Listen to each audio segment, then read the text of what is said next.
이 낙동 신산교회 상주에 있습니다. 2013년도 2월 달에 부임을 했고요. 지금으로서 이제 만 9년이 지났고 내년 2월이면은 이제 10년 딱 채우게 됩니다. 열심히 농촌에 와서 저는 제가 열심히 사역을 하면은 교회가 부흥하지 않겠나라는 생각 때문에 2년 정도 열심히 사역을 했습니다. 근데 2015년도 어느 날 저녁에 마을의 이장님 부부가 저를 찾아왔습니다. 두 분은 절에 다니시는 분이신데 전혀 그 전에 그런 적이 없었는데 저녁 8시경에 찾아와서 목사님 이야기를 좀 합시다 라고 하면서 이장님이 하셨던 얘기가 원래 마을에 4분이 돌아가셨는데 목사님 이러다가 한 4, 5년만 지나도 그분 표현으로는 마을 꼬라지가 말이 안 될 것 같습니다. 그래서 목사님 뭐라도 한번 대책을 좀 세웁시다 라는 이야기를 저에게 부탁을 하고 갔습니다.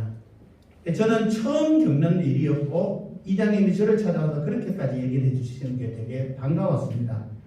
그러면서 뭐를 하면은 마을을 좀 그 이장님의 이야기에 부합을 할까라는 고민을 하고 있었습니다. 그때 이제 마침 저희 교회가 가을이 되면은 저희는 버스를 빌려서 놀러를 갑니다. 이게 이제 상주는 꽃감을 하기 때문에 10월 말에 끝나고 11월 첫째 주에 농촌 지역에는 교인들이 농번기에 교회를 못 오니까 끝나는 시점에 교인들을 다 불러낼 수 있는 방법은 여행을 가자. 그래서 매해마다 가는데 그 해에는 뭐 어디 가자라고 하니까 교인들이 전부 다 목사님 가봤는데 얘기하고 장소가 잡히지 않아서 제가 그때 전남 벌교에 가서 꼬막을 먹고 오실래요라고 하니까 교인들이 갑시다라고 하더라고요. 그러면은 전남 벌교를 가기로 하고 교회에서 놀러를 가기로 결정을 했습니다. 근데 저는 전남 벌교를 가본 적도 없고 꼬막을 먹어본 적도 없어서 걱정이 됐습니다. 그래서 이거 괜히 데리고 갔다가 실수할 것 같아서 뭐를 계획을 짰냐라고 하면은 밥사를 갔다 와야겠다. 그래서 한번 가가지고 어디 식당에 가서 먹고 오면 되는지를 한번 먹고 와야겠다라고 생각을 해갖고 딱 벌교를 가야겠다 마음을 딱 먹고 있을 당시에 총회 농어촌 선교부 홈페이지에 들어갔습니다. 근데 총회 농어촌 선교부 홈페이지에 딱 들어가니까 게시물이 하나 딱 떴는데 뭐가 떴냐 그러면은 예장기농기촌 상담소 개소 세미나가 광양에서 있다 1박 2일 있다는 걸 저는 딱 봤습니다. 저는 그걸 딱 보자마자 이 세미나가 뭐냐 이거니까는 아무런 관심이 없고 광양과 벌교는 붙어 있으니까 답사를 딱 내려가서 답사를 하고 어차피 그 세미나를 참석하고 오면 되지 않겠느냐 이렇게 생각을 하고 우리 장로님께 장로님 제가 그 세미나를 갔다 와야겠습니다. 답사 착하니까 목사님 다녀오십시오 하면서 그때는 1박 2일 해가지고 3만 원이었습니다. 그 장로님이 입금을 하셨더라고요. 나중에 나도 모르고 또 입금을 해가지고 우리 총회 그 2번 입금하면 돈 찾는데 되게 복잡합니다. 그러니까 저는 전혀 모르는 상태에서 벌교 가고 꼬막도 먹고 답사를 다 하고 이제 저녁에 이제 세미나에 왔습니다. 저는 거기 세미나의 이름도 몰랐고 뭘 하는 모임인지도 몰랐고 전혀 그게 뭐 하는 자리인지도 모르고 그날이 참석을 했습니다. 근데 그 자리가 뭐였냐 하면은 예장기농기촌 상담소 개소 세미나였습니다. 저는 저녁에 딱 얘기를 들으면서 바로 눈에 딱 들어온 게 뭐였냐 하면은 우리 이장님 이야기였습니다. 목사님 마을에 뭔가 대책을 세워야 되지 않겠느냐. 사람이 이제 줄어가는데 그러면은 기농기촌 상담소를 하면 되겠다는 게 아무 계획이 없었는데 그 자리에서 야 이거다라고 딱 생각이 딱 들더라고요. 그러면서 이제 통박을 하나 딱 굴려봤습니다. 요걸 하자고 교회 돌아가서 장로님한테 얘기를 하면은 설명도 해야 되고 또 이해도 시켜야 되고 이러면 이게 좀 너무 복잡해지는 겁니다. 그 당시에 백명기 총무님이 농어촌 선교부 총무님을 하셨는데 제가 저녁에 붙잡고 부탁을 했습니다. 제가 가서 기농기촌 상담소를 하겠다라고 장로님들을 설득하고 뭐 주민들을 이해시키고 교인들을 이해시키려고 하면은 너무 복잡합니다. 총무님 나에게 하나 약속을 해주십시오. 총회 농어촌 선교부가 우리 교회를 예장기농기촌 상담소로 지정을 해주십시오. 무슨 말인지 아시죠? 그러면은 총회에서 기능기천 상담소 지정을 받아가면은 장로님들한테 이걸 해야 됩니다. 뭐 어떻게 해야 이런 얘기 할 필요 없이 장로님 큰일 났습니다. 기능기천 상담소 지정을 받아가 왔는데 10월 말까지 개소식을 해야 되는 겁니다. 네, 저희 교회는 아무도 모르는 상태에서 간판부터 걸었던 교회입니다. 정말 감사한 게 뭐였냐 하면 돌아와서 이장님을 그때 만났어요. 이장님 제가 벌교를 갔다 왔고 강양에 가서 이런 교육을 받고 왔는데 기능기천 상담소를 하려고 합니다. 어떻습니까? 우리 이장님이 그 얘기를 제가 딱 꺼내니까 이장님이 바로 하는 얘기가 목사님 잠깐만요. 전화를 하시더라고요. 저는 신상 1, 2에 살고 있는데 신상 1, 2 이장님한테 전화를 했어요. 이 좀 빨리 오나? 그래 1, 2 이장님은 불러드리면 한자 놓더니만 우리 이장님이 뭐라고 했냐면 나는 모르겠고 목사님 앞에 촉dem이 있어. 그럼 우리 이장님 둘이서 밀어줄 테니까 한번 되든지 안 되든지 우리 한번 해봅시다라고 얘기를 하더라고요. 저희는 그래 시작을 했습니다. 근데 그때 이제 백년기 총무님이 되게 저희한테 좀 황당했던 것 같아요. 조건을 하나 저에게 걸었어요. 그러니까 기농기촌이 뭔지도 모르고 농촌에 왜 필요한지도 모르고 무조건 상담소 간판을 달겠다 하니까 많이 황당해서 저에게 조건 하나 건 것이 목사님 돌아가시면은 상주시에 기농기촌 교육이 있을 겁니다. 대신에 자기에게 목사님이 그 40시간 교육을 이수하겠다는 약속을 해줘야 된다고. 예, 그거 한다는 조건으로 우리 교회에 간판을 걸어주겠다라고 약속을 했습니다.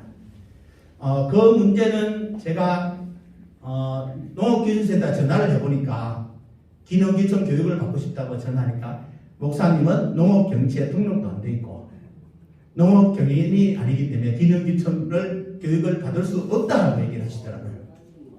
예, 그래서 저는 누구한테 찾아갔느냐라고 하면은 농업기술센터 본소에다 찾아간 게 아니고 우리 낙동면에 동부지소가 있습니다. 근데 이 소장님은 우리 지역 출신이고 계속 있기 때문에 제가 그분은 잘 알기 때문에 소장님 밑에 가서 우리 교단 총회에서 기농기촌 교육을 받아야 된다 하는데 안 받으면 간판 못 달게 해준다 하고 이장님은 이거 해야 된다 하는데 어떻게 조치를 좀 취해 주십시오라고 하니까 그 분소 소장님이 다 전화해가지고 우리 목사님 의무적으로 해야 된다고 그래서 다 조율을 해서 교육을 받을 수 있도록 그렇게 해 주셨습니다. 저는 기농기촌에 대해서 알고 간판을 달았던 것이 아니라 사역을 했던 것이 아니라 전혀 모르는 상태에서 했습니다. 개소식을 하고 개소시의 시의원들 동원하시고 그때 남혜길 목사님이 저에게 보도자료 하나만 만들어봐라 라고 해서 보도자료를 만들었더니만은 언론사에 해갖고 영남일보에 실리게 해주셨습니다. 그리고 이제 저희 이야기가 인터넷에 검색이 되고 하니까 사람들이 찾아왔습니다. 그러니까 저를 찾아와서 상담을 한다고 찾아온 사람이 있는 겁니다. 근데 저는 그 전까지 상담을 한 역사가 없습니다. 저는 농사를 지어본 역사도 없고 기농기촌에 생각도 없는 저에게 찾아와서 상담을 하는 겁니다. 그때 배운 게 뭐냐 하면은 아무것도 모르면은 듣고 앉아만 있어도 된다는 생각이 들었습니다. 그러니까 한 사람, 두 사람, 세 명, 네 명 정도 다 하니까 이 사람이 뭘 얘기를 하려고 하는지 어떤 생각을 갖고 있는지 왜 나를 찾아왔는지가 조금 이제 캐치가 되는 겁니다. 그리고 이제 기농기촌 교육을 시에서 받고 있었기 때문에 거기에 교육받으면서도 그 있는 사람들 얘기를 주워 들었죠. 그러면서 이런 것들이 있구나라는 것들에 대해서 저는 그때부터 알게 됐습니다. 지금은 저보고 얘기하는데 목사님이 기농기촌 사역을 제일로 잘한다고 얘기를 했는데 거기에 맨땅에 헤딩한 사람은 접니다. 저는 그걸 하면서 그 사람들의 이야기를 열심히 잘 듣다가 하나가 눈에 팍 들어오는 게 하나 있었던 게 뭐냐라고 하면 아까 이야기 들었는데 당시에 기농기촌을 하면서 1년간 이주하는 사람 1년간 기농기촌으로 이동하는 사람들이 35만 명이라는 얘기를 들었습니다. 근데 나중에 1, 2년 지나니까 1년에 55만 명이 움직인다라고 얘기를 하더라고요. 기농기촌 때문에 사람들이 55만 명이 움직이는데 우리는 본 적이 없습니다. 우리 농촌교회에 있는데 그런 사람 만난 적도 없고 본 적도 없다는 것이 전 되게 충격이었고요. 그리고 한 가지 더 들었던 이야기가 그 중에서 3년이 됐을 때 포기하고 돌아가는 사람들이 농촌진흥청에서 통계적으로 50%랍니다. 그럼 35만 명이 움직였으면 그 절반이 기농기촌을 포기하고 돌아간다고 얘기하는데, 그때 제가 전문가들 이야기를 들어보니까 목사님 그거는 통계에 잡힌 이야기입니다. 무슨 얘기냐면은 통계에 잡힌 사람은 50%가 포기하고 돌아가는데 통계에 안 잡힌 사람까지 얘기하면은 기농기촌을 포기하고 돌아가는 사람들이 더 많다라는 얘기를 들었습니다.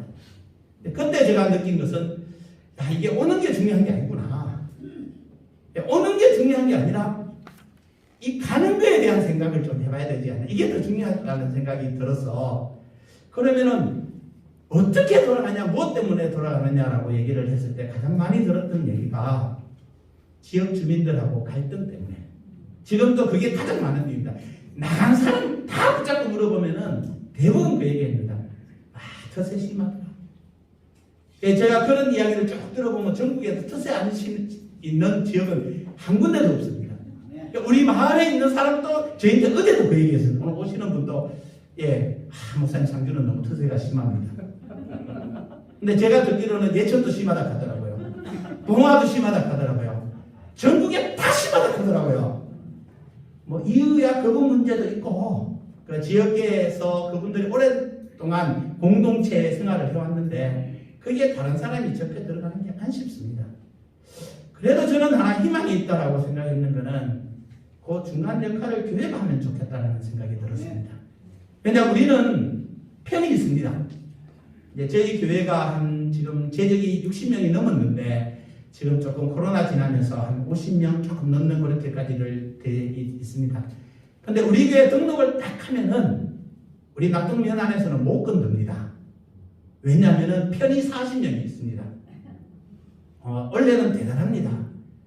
우리 교회 장로님이 시의원이 계셨습니다. 그래가지고 지금 시의회 총무위원장으로 계십니다. 이게 면회가고 관공서에서 저를 대우해 주는 게 완전히 다르더라고요. 그런데 우리 교회 등록하는 순간 어느 사람들이든 타치 못합니다. 딱 편이 생겨버립니다. 저희 교회를 와서 등록을 하고 정착을 하신 분들이 이 자체가 엄청난 힘이 됐다라고 얘기를 합니다. 뭐 여러 가지 이유가 있지만은 저희 교회는 그래도 분위기가 좋아서 그렇게 잘 커버를 해줍니다. 저는 교회가, 농촌교회가 이 일을 해야 되는 것은 이 기농기촌에 대해서 실패하는 지역 주민들과의 갈등에 대해서 해결할 수 있는 사람은 관공서 절대 아닙니다. 이장이고 뭐 그런 아닙니다. 저는 정말 교회가 그 역할을 할 수 있다고 생각합니다. 자신 있게 얘기할 수 있는 건 제가 많은 목사님들 권해봤더니만 그분들인데 다시 목사님 상처받아가지고 다시 안 해. 이런 얘기 하시는데 저 경험으로서는 저는 충분히 경쟁력이 있다고 생각을 합니다. 저는 그것을 보면서 아까 내 얘기 들었듯이 가장 실패를 완화시킬 수 있는 방법이 뭘까라는 고민을 또 했습니다. 저 사람들이 실패하고 돌아갈 때 가장 큰 문제점이 뭐냐? 기농기촌을 할 때 그분들이 샀던 땅, 집, 이거 포기하고 돌아갈 때 완전 애물단지입니다. 돌아간 모든 사람들이 자기가 샀던 땅을 못 팔았습니다. 자기가 지었던 집 못 팔아먹고 나갑니다. 이게 왜 그러냐라고 하면은 손에 들어온 사람들은 그림 같은 집을 짓고 싶어 합니다. 그래서 도시에서 살던 30평짜리 집을 짓습니다. 자기가 살던 좋은데 팔아먹을 때 그 30평 집을 살 수 있는 사람이 누구냐? 지역 주민들은 못 삽니다. 그렇게 큰 집이 필요 없기 때문에. 그러면 그 집을 살 수 있는 30평짜리 집을 살 수 있는 사람은 지가 원하는 집을 짓고 싶어 합니다. 그러면 그 집은 영원히 팔리지 않는 집입니다. 저는 이야기합니다. 촌집은 15평으로 져라. 15평 정도 집을 지으면은 그 정도 집은 그 지역 주민들 중에서 필요한 사람이 사줄 수 있다. 그러면 정리할 수 있다라는 것 때문에 그렇게 하는데요. 저는 그거 전에 그런 문제가 있기 때문에 제일 먼저 했던 게 교회에서 기농인의 집을 한 채 지었습니다. 2천만 원 들여서 8.5평, 그 당시에는 가능했습니다. 8.5평 집을 하나 지어서 확보를 했습니다. 그래서 오시는 분들인데 자기가 무슨 얘기를 하든지 뭐 어떤 공무원을 했든지 다 상관없이 나고 30분 듣고 난 다음에 당신은 3년 이후에 실패할 겁니다. 그럼 그때 어떻게 할 겁니까? 라고 물으면 다 내 앞에서 얘기를 못 하더라고요. 그래서 그러지 마시고 여기 기농의 집에서 한 1년간 살아보시다가 내가 정착을 할지 땅을 살지 집을 지을지 그때 해도 안 늦습니다. 그래서 저희들 교회는 그런 식으로 합니다. 첫해 교회에서 하나 지었고요. 다음에 상주시청에서 기농인의 집 사업으로 해서 2,150만 원을 지원받아서 시에서 한 채를 더 지어줬습니다. 두 채였고요. 우리 마을에 식당을 하시던 할머니가 80이 넘으면서 나 이제 그만 장사하고 교회에 들어가 살아야겠다. 그분이 2,500만 원 돈을 주셔가지고 사모집을 교회 안에 지었습니다. 그리고 장사 끝날 때까지는 목사님 마음대로 쓰시고 장사 끝나고 자기가 이제 하면은 내 죽을 때까지 거기서 살게 해주세요. 그래서 그 할머니가 지금은 들어오셔서 살고 계십니다. 그래서 지금 현재 세 채의 기농의 집을 운영하고 있고요. 그 다음에 이제 마을 안에 빈집이 하나 있어서 우리 장로님 누님이 요양병원 입원하시고 난 다음 빈집이 있어서 안에를 수리해서 지금 기농의 집으로 쓰고 있습니다. 그러니까 4채 정도 쓰고 있고요. 원래 이제 지금 현재 5채째를 공사 중에 있습니다. 우리 낙동면에 말고 중동면에서 기농의 집을 했으면 좋겠다라는 얘기를 해서 이제 제가 도와주고 있었는데 그 상주시에서 중동면은 기농 기촌인들이 거의 없다. 그런 면에 무슨 기농의 집이 필요하냐라고 이제 시청 기농 기촌과에서 그 얘기를 하더라고요. 제가 그 얘기를 듣자마자 뚜껑이 열려가지고 면장님을 찾아가고 이장협의 회장님을 찾아가서 당신들이 그런 시설을 안 해주니까 기농 기촌에 한 명도 안 들어오는 거 아니야. 한 명도 없기 때문에 그런 시설을 안 해줘야 된다고 하지 말고 안 들어오니까 그런 시설을 해줘야 되지 않느냐라고 해서 면장님하고 시에다 항의를 했거든요.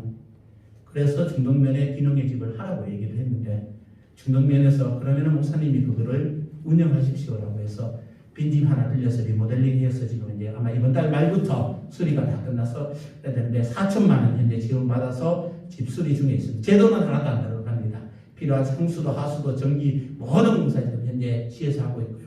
거기에 대한 서류들은 나누어드린 유인물 안에 저희들이 그 옛날에 했던 기농의 1호 그 시에서 지어졌던 거 지금 짓고 있는 거에 대한 서류들은 다 현재 진행되고 있습니다.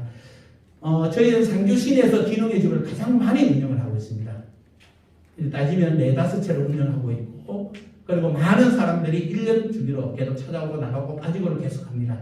그러면서 그 중간에 목사님 나는 여기에 집 지어서 살아야겠습니다라고 해서 교회 주변에 집을 지어 나가서 교회 주변 안에도 집들이 현재 많이 지어져 있고요. 제가 원래 행복 농촌 만들기 대회를 나갔는데 2013년도에 제가 부임하는 해에 마을 인구가 183명이었습니다. 올해의 인구를 다시 면에서 조사해 보니까 189명이었습니다. 저희 마을은 10년 사이에 인구가 농촌 마을인데 준 게 아니라 늘었고요. 마을 안에 새로 지어진 집이 한 15채 이상이 됩니다. 저희 신상 마을은 대개 마을 안에 새 집들이 현재 많이 지어져 있고 외부에서 들어오신 분들이 아주 많습니다. 올 초에 이제 마을 만들기 사업으로 마을 자원조사를 했는데 그 마을 안에서 이제 우리 마을이 뭘 필요하냐라는 걸 주민들이 모여서 공청회를 했는데 마을에 초등학생 3명이 있어갖고 애들이 우리 어린이 놀이터 만들어 주세요라고 건의를 했어요. 그래서 지금 상주시에서 어린이 놀이터 만들어 달라는 동네는 우리 마을이 유일하다. 그래서 아마 이제 조만간에 마을 사업들 예상이 지금 현재 되고 있습니다. 저는 이게 농촌교회에 지금 필요한 게 게스트하우스나 도시분들이 하루 종일 묵을 수 있는 공간이 필수적이라고 생각합니다. 큰 평수 필요 없고요. 저희는 8.5평이 딱 맞다라고 생각하는데 주방 있고 주방 겸 거실 방 하나 그 다음에 이제 욕실 이렇게 있어서 최소 평수로 하는 게 좋습니다. 평수가 크면 클수록 돈이 많이 들어갑니다. 저희들은 그렇게 지금 현재 운영을 하고 있고요. 제가 이 사역을 하면서 또 하나 더 많이 신경을 써야 되는 게 이제 여기에 참석하신 분들은 이제 이 사역을 처음 하시려고 하시는 분인데 솔직히 처음 시작하던 부분들은 제가 시간이 지금 많이 지나가지고 이제 지금 아주 중점적으로 생각하고 있는 부분들이 처음에는 그분들이 우리 마을에 들어오는 게 중요했고 우리 마을에 찾아오는 게 중요했고 기농 기촌인들이 한 명이라도 더 오는 게 중요했는데 사역을 계속하면서 그거보다 더 중요한 게 이전에 말씀드렸던 그 들어오신 분들이 어떻게 마을 안에 정착할 것이냐, 우리 마을 주민들을 어떻게 융화될 것이냐, 우리 주민들하고 어떻게 자연스럽게 교인들하고 가까워질 수 있겠느냐, 이것이 더 중요한 문제고 이것이 더 필요한 일이다라고 생각해서 그것을 할 수 있는 방법이 뭘까라고 생각을 하고 고민을 했는데 제가 농촌 희망재단에다가 프로포즈를 썼습니다. 우리 마을에는 기농인이 있고 주민들이 있는데 이게 기농 기촌인들과 주민들 갈등은 사회적 문제다. 근데 이 사회적 문제를 해결할 수 있는 방법은 문화교실이 좋겠다. 기촌하신 분하고 주민들하고 밥 먹으러 같이 친하게 지내라 그러면 안 지내는데 같이 모여서 목공을 만들면은 이게 안 싸우더라고요. 왜냐하면은 친해질 필요도 없고 다른 매체가 있으니까 모여서 같이 염색을 해야 되면은 염색체가 손수건 어떻게 만들 거에 관심을 있고 내가 같이 만들어보니까 자연적으로 친해진다라고 생각이 들더라고요.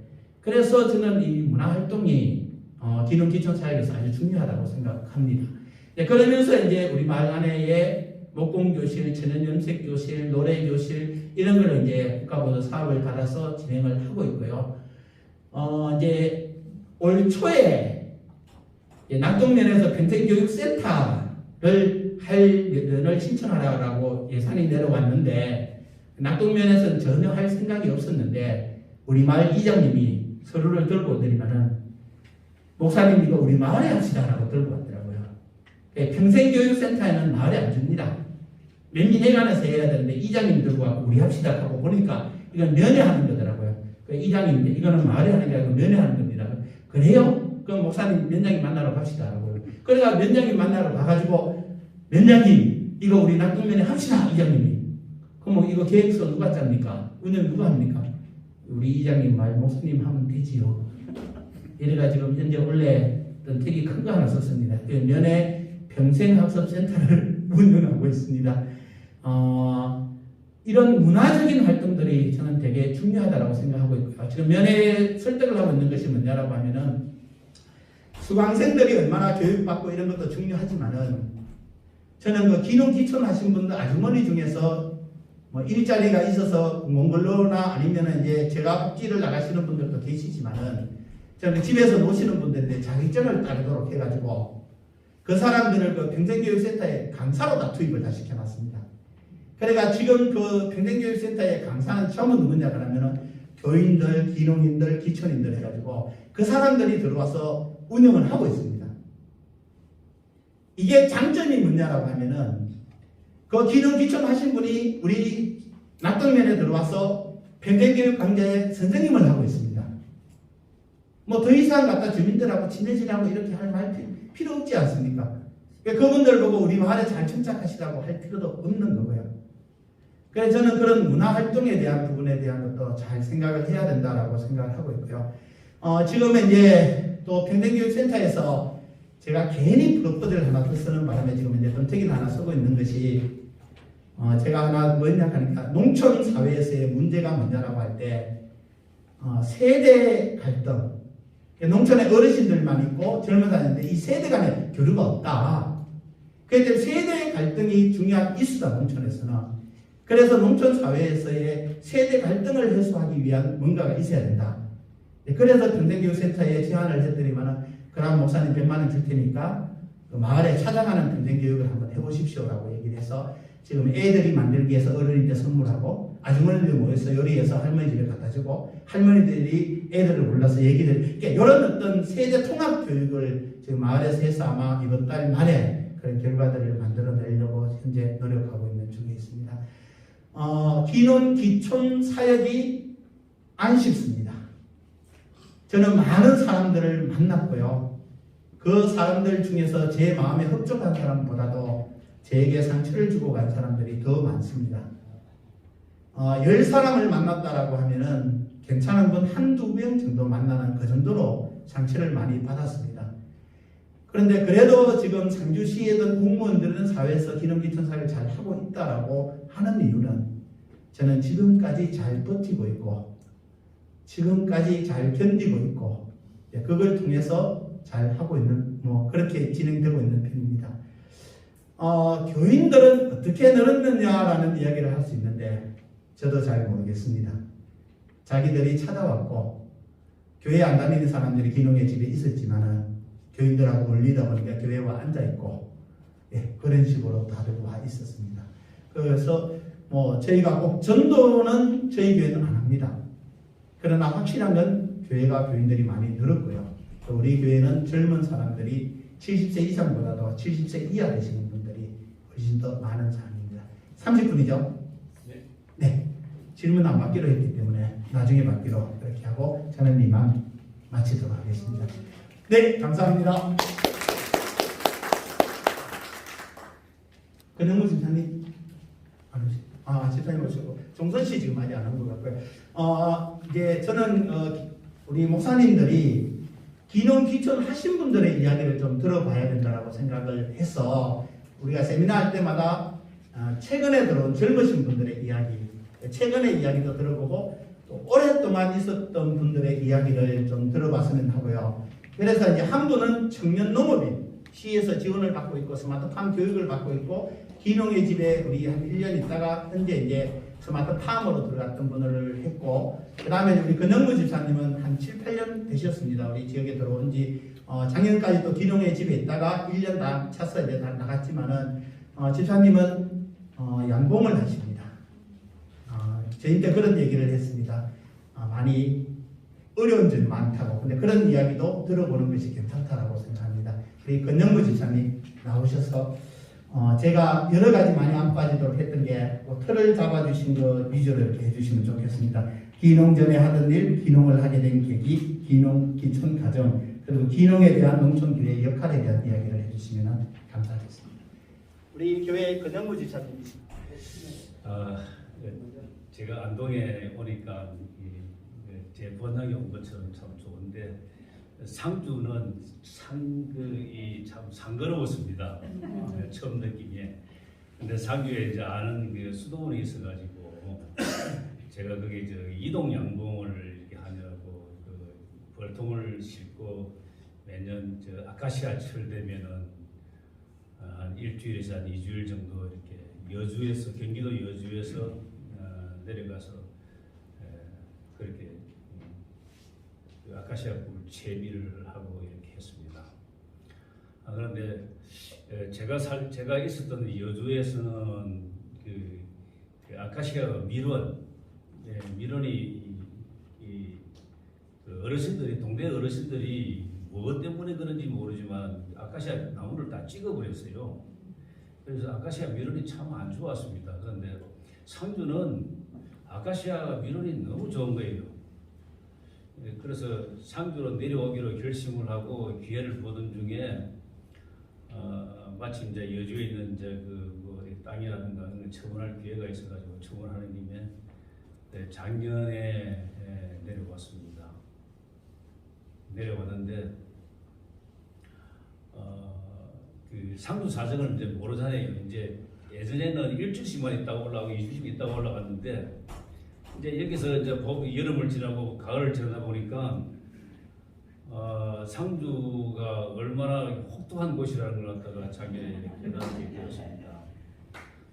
제 같은 경우는 이 젊은이들 모양으로 미리 준비를 하고 이렇게 이 정책적으로 이렇게 그런 걸 이렇게 연구를 하고 내려온 게 아니고 저는 늘 왔다 갔다 하는 곳이니까 좀 가벼운 생각으로 내려오면은 땅을 얻을 수 있을 것이고 그 다음에 양봉은 나름대로 해나갈 수 있을 것이다. 이렇게 저는 큰 욕심은 없었어요.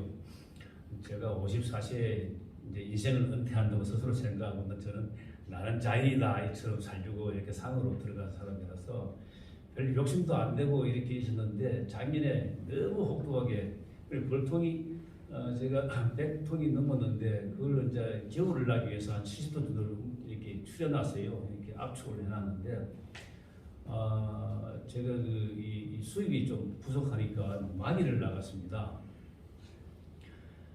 마기를 나갔는데 그 마기를 나가는 동안 그 한 일주일, 이주일 동안에 이 장수말벌이 성경에서 이야기하는 그 황충 같은 그 모양이에요. 그런 황금말을 쓰고 있고 날아가면 뭐 소리가 쫙 끼치는 그런 정도예요. 그래서 쏘이면은 제가 작년에 2번을 쏘여가지고 응급실에 실려갔는데 요 몸이 열이 오르고 가렵고 막 이렇게 정신이 없을 정도로 그러니까 정말로 이 표현하고 있는 그런 황충의 모습 비슷하다 이렇게 제가 잘 모르지만은 그게 참 이게 70통이 이게 정말 일주일, 이주일째 장수말벌한테 일반 저 중탱이라든가 뭐 작은 이렇게 말벌은 한 마리씩 물고 가는데 이놈은 장수말벌은 그냥 문 앞에서 3마리, 4마리만 오면은 벌 한 통을 갖다가 뭐 몇만 마리 있는 그 중에서 일벌 위주로 그러니까 일벌이 나와가지고 싸워요. 그럼 벌은 제가 이런 얘기 지금 조금 시간이 제가 2시까지만 하면 됩니까? 네네. 이 벌은 간이 없어요. 그래서 자기 무이 잘하면 무에 떨어지면 금방 또 빨리빨리 이렇게 죽어나가는데 간이 없다고 무슨 말이냐면 이 겁이 없어요. 본능적으로 저하고 싸워. 그리고 장수말벌은 이 손가락 말하는 이 벌하고 어떻게 싸워가지고 하는 것들이 쫓아가는 것들 어떻게 싸우고 이기겠어요. 그런데도 간이 없어가지고 겁이 없어가지고 그냥 계속 나와서 싸워 죽는 거야. 그러다 보니까 70평에 쌍리도 없었어요. 그럼 저는 금전적으로 손해가 얼마냐? 엄청나죠. 몇천만 원이 날아가 순식간 날아가 그랬죠. 저 뭐 하루에 막노동한다고 하루에 일당 15만 원 이렇게 나가서 일을 했는데 아이고야 그냥 일주일, 이주일 만에 싹 날아가 보니까 정말 제가 내려올 때는 제가 기도를 하고 내려왔는데 또 기도도 받고 이렇게 내려왔는데 순식간에 그렇게 이렇게 제가 이게 참 양보를 해야 되느냐 말아야 되느냐 또 딴 일 해야 되느냐 지금 나이가 원래 60, 한 50쯤 되니까 정말 망망했어요. 예. 근데 이제 이건 이제 그냥 실패담입니다. 내려온 실패담인데 그렇게 현지 사정을 너무 모르고 내려와가지고 물론 우리 목사님께서는 더더구나 더 양봉 같은 부분에는 좀 모르시겠죠. 동네에서도 뭐 양봉하시는 분이 한 분 계시기는 한데 그분하고 뭐 이렇게 교류가 제가 있었던 것도 아니고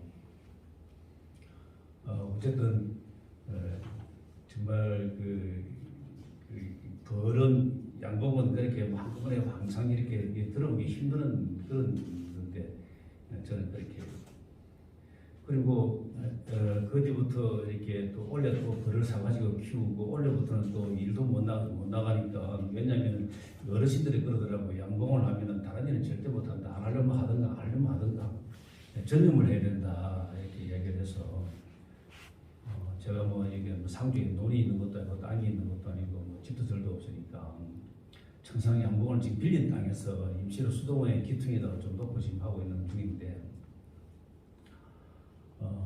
그래서 지금은 양봉을 하다 보니까 생활비 같은 게 늘 쓰던 게 있잖아요. 핸드폰비도 그 10만 원 가까이 나갈 거 아닙니까?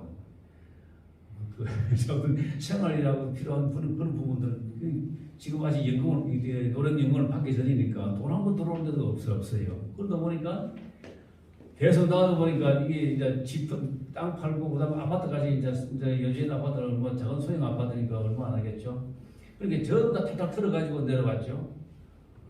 저는 내려올 때는 아브라함 그런 걸 해서 교회니까 이제 그렇게 이야기 생각을 했어요. 지금 제가 이 나이에 지금 어디 가서 뭘 할 수 있을까 생각을 했는데 제가 하도 못해가지고 이 벌을 상대로 제가 전도를 해야 되겠구나 그런 생각도 한 적도 있습니다. 벌이 저를 정말 연단을 많이 시켰어요. 벌은 싸가지가 없어가지고 죄송합니다. 전혀 주의를 못 알아봐요. 우리 생명이 45에서 60일이거든요. 일이 많은 철, 아카시아 철 같은 45일 정도의 수명이 알에서 태어나가지고 죽을 때까지. 그리고 겨울철에는 60일 이상 좀 넘어야 동면을 약간 반동면을 하기 때문에. 그런데 그 이놈들이 그 생명이 짧아서 그런지 주위에 낮가를 시간이 없는 것 같아요. 왜냐하면 일굴에 태어나면은 21일에서 24일이거든요. 숙분의 24일인데. 그러면 태어나서 활동하는 기간은 한 20일밖에 안 돼. 3주 정도밖에 안 돼. 3, 4주 정도. 그동안에 주인하고 얼굴 이길 새가 없는지 주인을 전혀 못 알아봐. 조금만 잘못 좀 하고 저한테 가면 그냥 쏴버리고 하고 얼굴이 뭐 눈질 반티되고 이렇게 항상 그랬어요. 아, 그게 참 어쨌든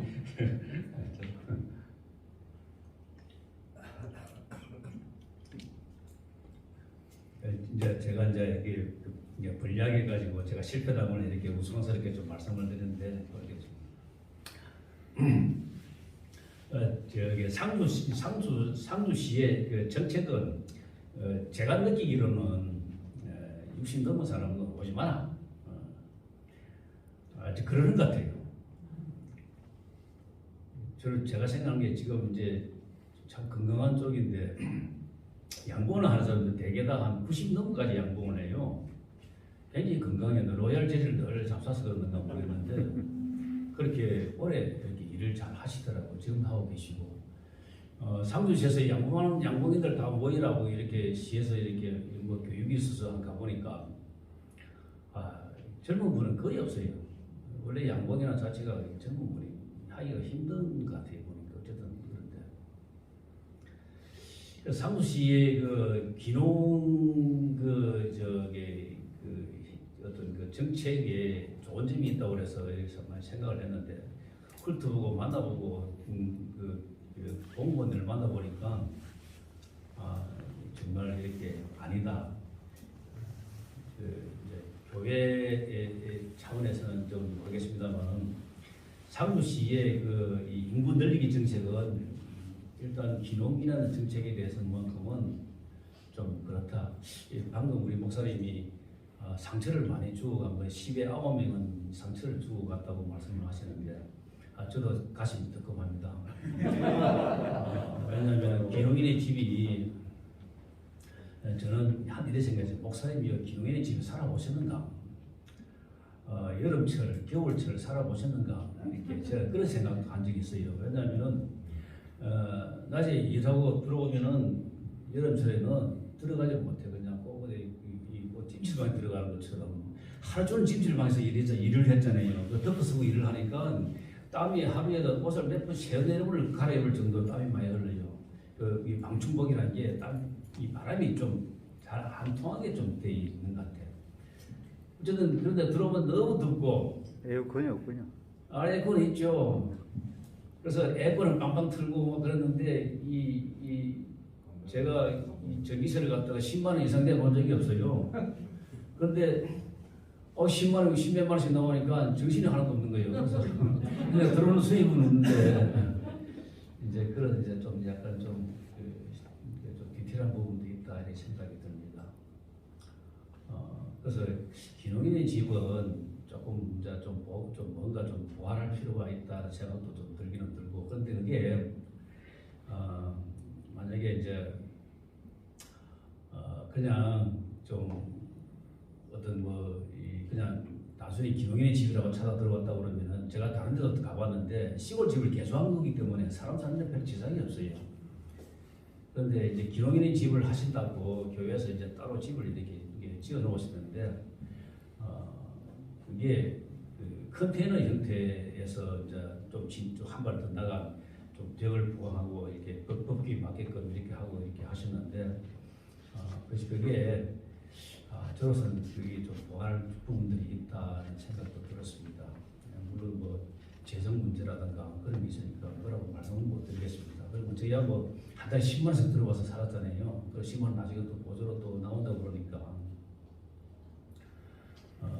이제 그런 점이 사람이 이제 자기 받은 거는 잘 모르고 부족한 것만 불평을 하잖아요. 그러다 보면은 이제 그런 부분도 불평의 한 가지 요소가 될 수 있겠다. 주거 문제 그런 문제가. 그다음에 그 정책적인 문제는 저는 이제 나이가 있어가지고 이게 뭐 빨리빨리 이게 좀 안 돼요. 예전에는 젊을 때는 뭐 서울에서도 괜찮은 뭐 SD법도 이게 졸업을 하고 했지만 이상하게 치매기가 있는지 저는 이게 요즘 저 젊은분들 하시는 이거 인터넷 같은 그런 게 대해서 좀 어두워요.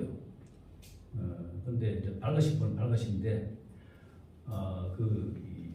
젊은 분들은 뭐 괜찮은 것 같아요. 근데 이제 교회적으로는 저는 이분이 이제 방금 우리 목사님 말씀에서 제가 또 말씀 생각이 난 부분인데 서로 10명이 다 떠나더라도 그 한 분 한 분에 대해서 좀 밀착해서 이야기를 대화를 해야 될 것 같아 하는 생각이 들었어요. 목사님 바쁘시고 뭐 제가 아까 나서서 해야 되는데 저 나이가 있으니까 목사님 좀 젊으시잖아요. 가서 시시콜콜 말하기 좀 곤란스럽잖아요. 바로 마주보고 있는데 마주보고 지나가다 인사하고 항상 그 사모님이 와서 이제 그 먹거리 음식이라든가 이렇게 챙겨주시고 이렇게 막 그렇게 하시는데 너무 감사한데 이 사람이 먹는 것만 가지고 사는 게 아니잖아요. 더구나 이제 제가 이제 신자는 신자인데 저는 이제 누가 집사님 하면 저는 잡사입니다 이렇게 이야기를 합니다. 죄송합니다. 근데 그러니까 믿음도 온전하지 못하고 뭐 이것저것도 온전하지 못해요. 물론 나름대로 뭐 신학교까지 가서 뭐 공부도 하고 지금도 신학원에서 뭐 늘 이렇게 왔다 갔다 하고 공부를 하고 있는데 항상 그런 그 믿음에 대해서는 온전하지 못한 부분을 제가 갖고 있어가지고 제 스스로 나서서 뭐 이렇게 할 때는 젊을 때는 그렇게 했는데 지금 제가 세상은 은퇴를 한다고 마음 먹었잖아요. 누구한테 나서서 서로 아는 척을 절대 안 하고 오늘도 얘기도 목사님 말씀하신 도저히 저는 왜냐하면 지금 하루를 비우면 불 한 통이 없어져. 왜냐하면 이 말벌들이 상상이 힘들 정도로 이렇게 덤벼들어요. 계속적으로. 그래서 상주는 마을마다 이 벌통이 많으니까 먹거리가 풍부하니까 너무 이놈들이 이렇게 달라드는 거예요. 그리고 최소한 제가 산중에 있으니까 얘들이 이 산 중턱에 또 그런 또 집이 많다고 그래요. 그러니까 숲이 짙으니까 어떻게 근본적으로 어떻게 할 수가 없어. 이거 뭐 제 변명입니다만. 그래서 이제 앞에 맨 마지막에 이제 중간에 이제 두 분 뭐 어디서 무엇을 하고 어떻게 와서 그런 부분은 제가 이때까지 한 얘기로 가름하고요. 마지막 얘기의 마지막 그 테마에 대해서도 제가 느낀 부분은 저는 대화가 목사님이니까 저는 집사잖아요, 그죠? 그리고 이 교회 생활을 한 40년 정도 했는데 대학 때부터 했으니까 항상 그 목회자분들에 대해서 뭔가 이렇게 항상 이렇게 가슴이 항상 그런 게 있었어요. 물론 여러 교회를 옮기고 이사를 하고 그랬으니까 좀 뭔가 좀 이렇게 좋은 분도 있을 것이고 나쁜 분도 있을 것이고 그랬을 거 아닙니까? 그래서 쉽게 막 목사님한테 다가가서 뭐라고 막 이렇게 아양드리고 막 그러지 못하고서 그래서 어쨌든 이 농촌교회 목사님들 만약 그런 목적이 같으면 어쨌든 뭐 그런 거 아니라도 제 입장에서는 좀 다가와서 이야기도 좀 더 좀 해주시고 저 부족한 부분들에 대해서 이렇게 오래 살아는 분들이 많잖아요. 그런 경우에 그 지역에 대해서 좀 더 어머니 제가 상주에서 한 30여 군데를 제가 땅을 구하려고 돌아다녔는데 땅을 구할 수가 없어요. 물론 땅 나와 있는 건 있습니다. 그런데 왜 못 구하냐면 마을마다 양봉장이 있어요. 그러면은 반경 4km 범위에는 벌통이 있으면 서로 중축이 돼가지고 벌들끼리 간섭이 생겨가지고 그러면은 어느 한쪽으로 쏠리고 막 그래요. 그리고 전염병이 생기면은 막 이렇게 서로 막 이렇게 퍼져나가요. 꼭 가축들 모양으로 똑같아. 그러다 보니까 마을에 양봉장이 있으면은 절대 못 들어가요. 제가 한국 차 뒤에다가 벌통을 싣고 있으면은 그 마을 들어가면은 마을에 있는 분이 그냥 뭐 차를 뭐 펑크를 낼 정도로 낼 만큼 이렇게 겁을 주면서 오지 말라고 그래요. 그러니까 그게 자기 그 생활 터전이니까 들어오기 싫어하죠. 그리고 또 타지에서 들어오면은 그 특세라는 게 정말 무시 못해요. 제가 교회에 제가 먼저 찾아갔습니다만 그 외국에 그 이주해온 사람처럼 외국에 가면은 그 교회부터 먼저 찾아가잖아요. 우리 동족 교회 똑같아요. 저도 지금 그런 마음으로 지금 교회 나오고 있어요. 아는 사람도 없고 의지할 때도 없고 그런데 거기 있는 성도들 모두분들은 저를 그냥 하나의 성도로만 생각하지.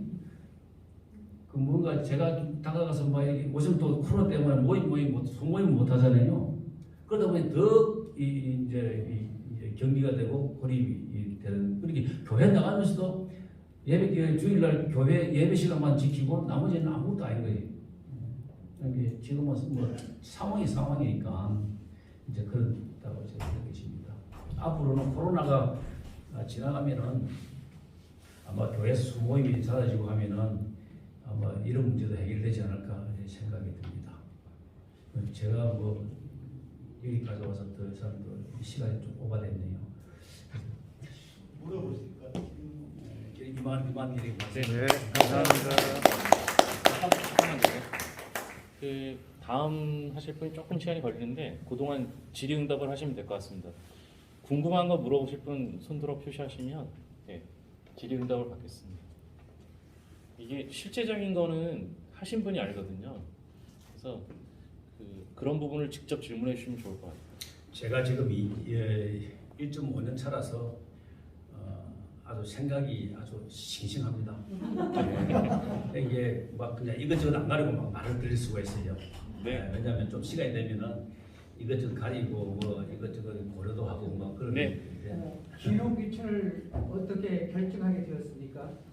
그 말씀드릴 것 같은데 저는 이제 상주 지역은 제가 양봉 밀원이 너무 좋아서 항상 내려오던 곳이니까 그래서 아예 이제 이사를 했죠.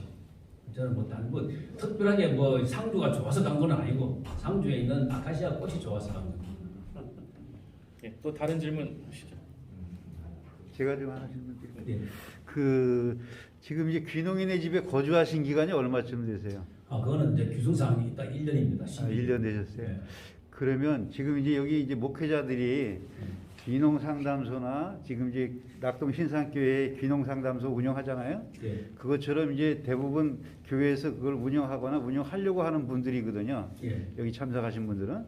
그러면 그 교회의 그런 게스트하우스나 그 귀농인의 집이 있음으로 해서 그 말하자면 집사님 같이 이렇게 귀농을 해서 지역에 임시 이렇게 거주하는 그런 기간으로 그런 곳이 있으면 그 귀농귀촌 하고자 하는 분들에게는 굉장히 큰 도움이 될 것 같은데 교회의 그런 그 상담소의 그런 것들이 반드시 갖춰지는 것이 좀 필요하다고 보시죠?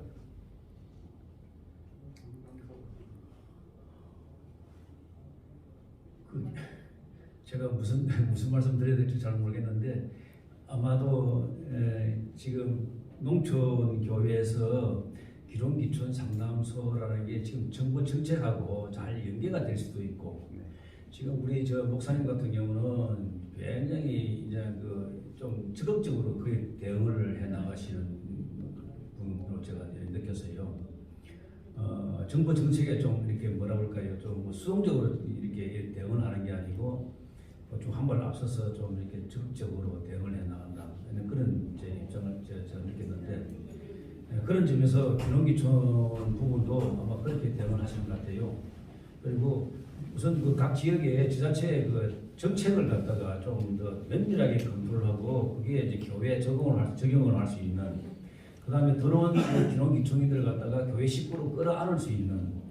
그리고 좀 더 길게 그 교회의 그 어떤 정말 일꾼으로 성장시킬 수 있는 그런 프로그램을 갖다 나름대로 이렇게 도움 받아서 수립해가서 추진한다면은 아마 괜찮지 않을까 싶습니다. 네, 감사합니다. 예, 뭐 더 질문하실 거? 네. 실제 지금 귀농귀촌에 지금 상주에서 사셨다 1년간 사셨다 그러면 그 생활이 7경여덟편입니까? 목사님 그게 일곱 평 목사님 아니죠? 8.5평. 8.5평. 8.5. 8.5평. 굉장히 많이 꽤 넓은 거예요. 예. 그렇게 생활해보니까 많이 불편합니까? 공간이 생활이 이제 저 세상 말로 하면은 먹고 사는 데 지장 없어요. 근데 이제 이게 지금 우리 저게 사실 이게 사람이 사는데 먹고 사는 문제를 가지고 걱정하는 우리 대한민국 사람은 별로 없을걸요. 그 거리의 도시적 말고는 이제 기후 변화가 심하니까 조금 이렇게 좀 그런 점에 대해서 좀 대응이 좀 더 필요하겠다 생각이 듭니다. 네, 한 분 더 들으시고 또 질문할 수 있으니까요. 네, 수고하신 감사합니다. 분 우리 집사님께 박수하겠습니다. 님이 운영하시는 낙동 신상교회에서 귀농인의 집에서 이제 거주를 했었고요. 지금은 이제 청년 그 상주시 청년창업농으로 이제 그 선정이 돼가지고 저기 선정이 된 거에 이제 플러스로 해가지고 전국에서 딱 200명 뽑는 그 스마트팜 그 청년창업 보육센터 거기 보육생으로도 이제 선발이 된데 이제 같이 둘 다 선발이 돼가지고 현재는 이제 상주의 사벌국면에서 살고 있고요. 그 사벌국면에 그 스마트팜 혁신밸리가 있어가지고 거기 안에 있는 단지 쪽으로 제가 좀 이사를 오게 됐습니다. 일단은 저에 대해서 먼저 이제 그 설명을 드리자면은 저는 한 번도 그 농업에 관련해 가지고 그 조금도 이제 관련이 없는 쪽으로 이제 자라왔었고요. 저는 이제 고등학교를 이제 인문계를 나오고 대학교를 또 영문과를 나와서 그 사회생활은 상사에서 해외 영업을 했었고 거기에서 한 4년 정도 하다가 또 캐나다로 유학을 가서 이제 국제 마케팅을 전공해서 와서 또 아이폰 그 애플 협력사에서 프로젝트 매니저를 했었습니다. 그래가지고 농업하고는 전혀 관계가 없는 삶을 살고 있었는데 이제 어느 순간 이제 회사의 그 빡빡한 스케줄과 그다음에 항상 회사는 플랜을 요구를 합니다. 하지만 저는 플랜 없는 삶을 항상 지향을 했었고 성향 자체도 약간 그런 쪽입니다.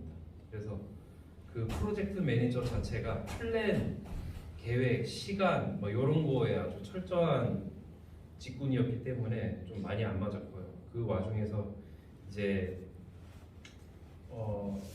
제 친구 중에 한 명이 이제 부모님을 따라서 이제 경남 의령으로 귀촌을 해가지고 제가 거기에 좀 놀러 가게 됐는데 그 친구 같은 경우에는 좀 사회생활에 적응을 잘 못해서 좀 여기 한 6개월, 저기 한 1년 막 이러면서 계속 옮겨 다니면서 이제 좀 항상 얼굴이 일그러져 있는 친구였어요. 근데 그 친구가 귀촌을 한 곳에 오랜만에 갔는데 정말 오랜만에 그 친구의 미소를 보게 됐습니다. 그 친구가 길거리에 항상 매일같이 보이는 하루에도 수천 마리씩 보이는 개구리라든가 물챙이, 그다음에 외가리 이런 것들을 보면서 항상 미소를 짓고 그다음에 자두나무 한 그루, 복숭아나무 한 그루, 그다음에 그 집이 과수원으로 감을 2,000평을 하는데 감 이렇게 전지 작업하는 것들 막 이런 하면서 와 이렇게 땀은 온몸에 흥건해가지고 힘들어 죽겠는데 미소는 항상 잃지 않더라고요. 그래서 그 모습을 보면서 나도 어쩌면은 저런 게 좀 맞지 않을까 해가지고 좀 선택을 하게 됐었고 좀 이것저것 인터넷으로 알아보다가 다행히도 하나님의 축복이 있었던지 만 40세가 되기 한 몇 년 전쯤에 이제 국가에서 만 40세 이하의 청년한테는 농업에 대해서 엄청나게 말도 안 되는 많은 혜택을 주는 것을 알게 됐고 그럼 농업으로 선택을 해야 되겠다. 내가 어느 쪽으로 가야 될까 하면서 한 6개월 정도의 이제 관찰 기간을 가졌습니다. 그 동안에 이제 회사를 다니면서 주말 동안에 그 농장 견학도 좀 가기도 하고 농장일 그 일당 알바를 뛰기도 하고 했었는데 일단 결론은 몸이 힘든 거는 뭐 할만한데 악성 노동은 못하겠다. 뭐 이렇게 쪼그리거나 허리 숙이고 이렇게 일하는 건 못하겠다. 그러면 보완점이 뭐가 있을까 하면서 좀 찾아보다가 우연한 기회에 스마트팜이라는 거를 이제 접하게 됐고요. 그 나라에서 스마트팜 청년 보육 사업을 하는 거를 알게 되고 거기에 지원을 해서 조금 알아보다가 이제 지원을 해서 4대 1의 경쟁률을 뚫고 있고 이제 경북 스마트팜 혁신밸리에 합격을 해가지고 있고요. 여기에서 교육을 받으면서 아예 이쪽으로 이사해서 와야 되겠다 생각을 해서 이제 청년 창업 상주시 청년 창업농에 지원을 해서 거기도 3대1 지원을 뚫고 합격을 했고요. 그래가지고 저는 어쩔 수 없이 필연적으로 반드시 최소 6년 동안 상주에서 농업을 해야 하는 38세 청년 김종선입니다. 그 지금 귀농 후에는 지금 멜론을 지금 하고 있고요, 스마트팜에서. 그다음에 따로 개인적으로 여기에서 메주콩을 하고 있습니다. 그래서 메주콩은 물에 잠기면 안 되는 작물인데도 불구하고 옆에 있는 벼밭이 제 밭보다 지대가 높아서 항상 365일 침수가 돼 있더라고요. 어쩔 수 없지만 뭐 탈출구의 일환으로 약간 재해보험 들어놓고 그 재해보험을 그대로 이제 좀 받아먹으려고 좀 청구를 해놨습니다. 아무튼 그 지금 귀농을 위한 과정에서 좀 중요한 것들이 몇 가지 좀 있는 것 같아가지고 제가 좀 만약에 귀농을 생각하시는 분들이 있다면은 좀 이렇게 얘기를 드리고 싶은 것들이 한 두 가지 정도가 있었는데, 첫째가 이제 내가 만약에 젊다면 국가에서 심혈을 기울여서 이제 지원하는 분야를 좀 찾아보는 것. 그다음에 이제 두 번째가 이제 내가 농업에 적응을 할 수 있는지를 직접 한번 체험을 해보는 것. 그 두 가지는 제가 봤을 때는 이 농업으로 귀농을 하기 전에는 반드시 반드시 한번 찾아봐야 심사숙고를 해야 되는 사안이라고 저는 생각을 합니다.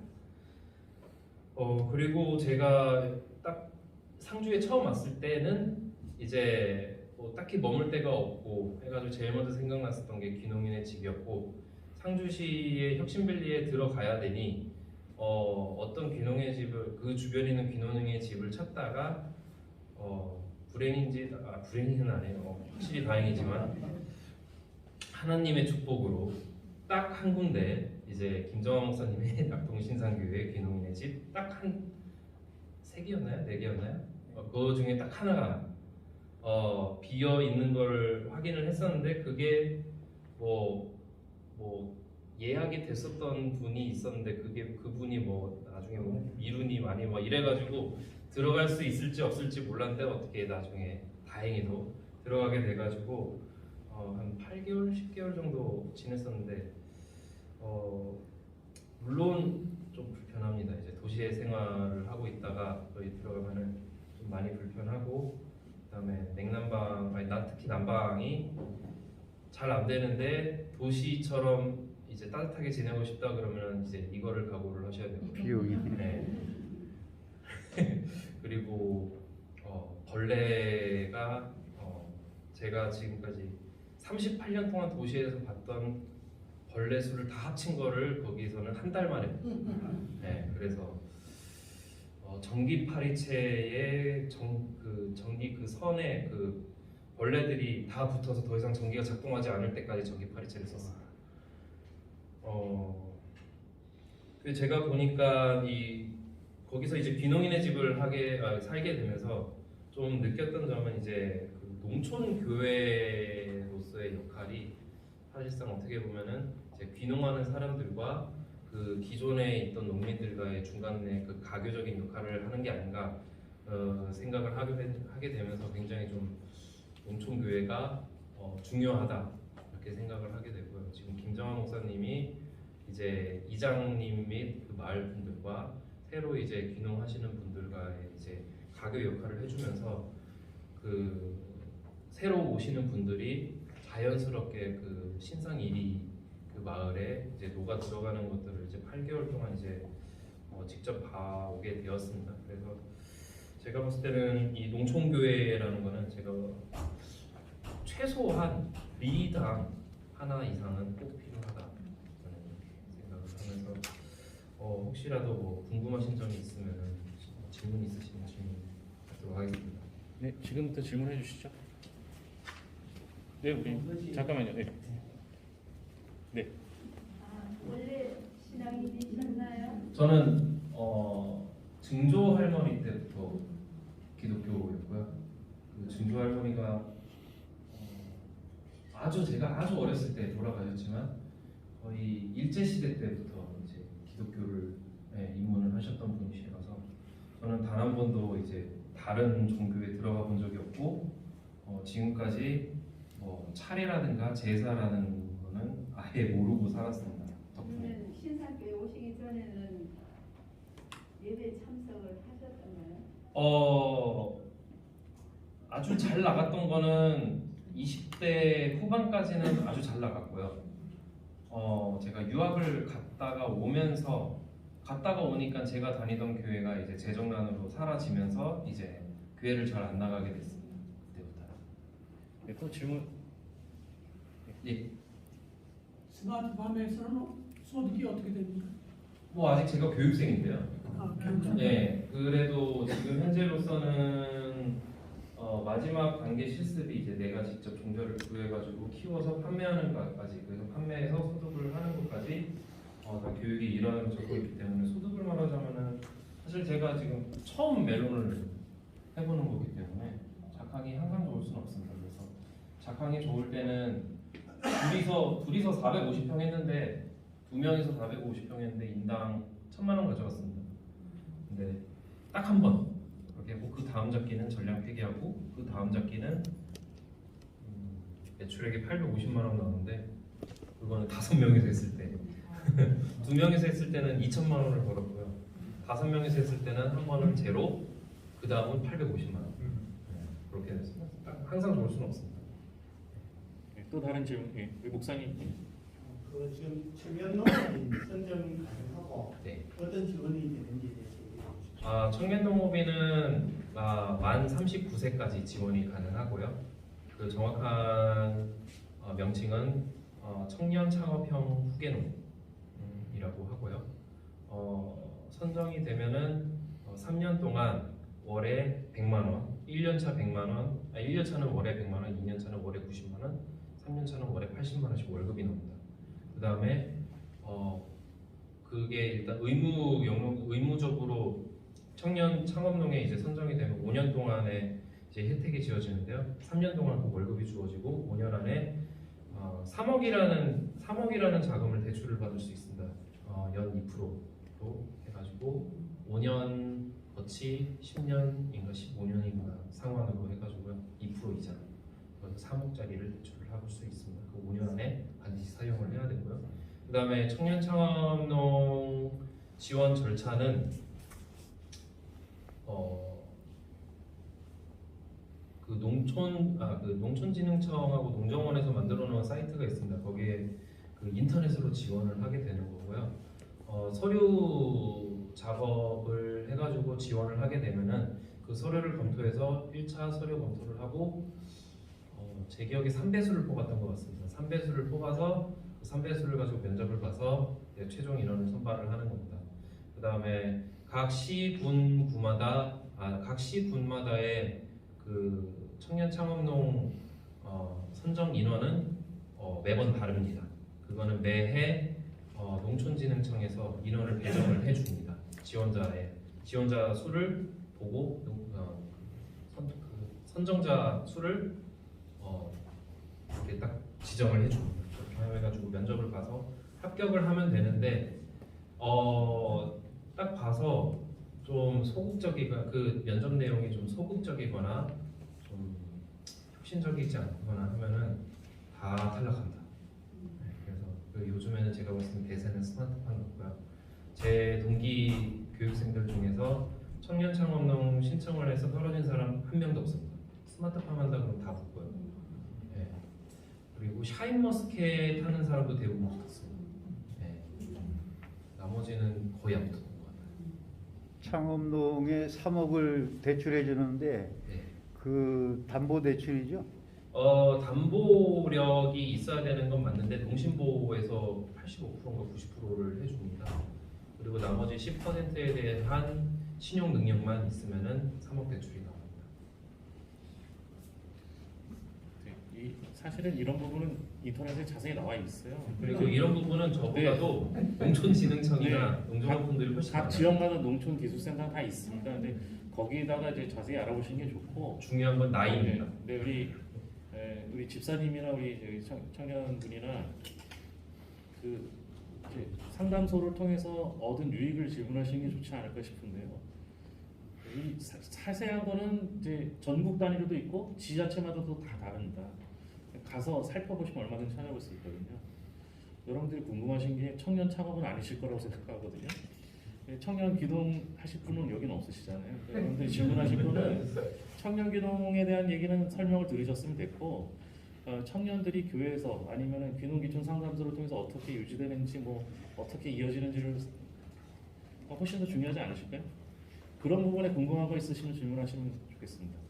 그 한 가지 첨언을 드리자면은 그 제가 청년 창업농을 지원을 했을 때도 그 김정원 목사님을 통해서 이장님한테도 이제 그 제가 지원을 하게 한다는 거를 이제 이장님이 들으셔가지고 이장님이 면장님한테도 얘기를 하고 막 이렇게 해가지고 이장님도 많이 도와주시려고 하셨고 막 그래가지고 그런 점들이 좀 많이 좋았었습니다.